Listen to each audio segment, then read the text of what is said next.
Ditanya soal bulan madu, Kaesang Pangarep salah tingkah depan Erina Gudono. Kaesang Pangarep ditanya seputar bulan madu ke Eropa bersama sang istri Erina Gudono. Menariknya, Kaesang Pangarep malah salah tingkah saat ditanya.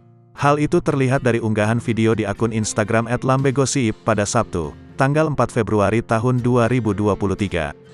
Dalam video tersebut, Kaesang Pangarep terlihat salah tingkah ketika ditanya tentang honeymoon. "Bulan madunya gimana mas?" tanya salah satu rekan media. Putra bungsu Presiden Jokowi ini bersembunyi di balik sang istri, dan meminta Erina untuk menjawab. "Biar Erina aja yang menjawab," ucap Kaesang Pangarep. Erina pun menjawab pertanyaan rekan media dengan lembut. Menantu Presiden Jokowi ini memuji sosok suaminya yang dibilang romantis dan pintar masak.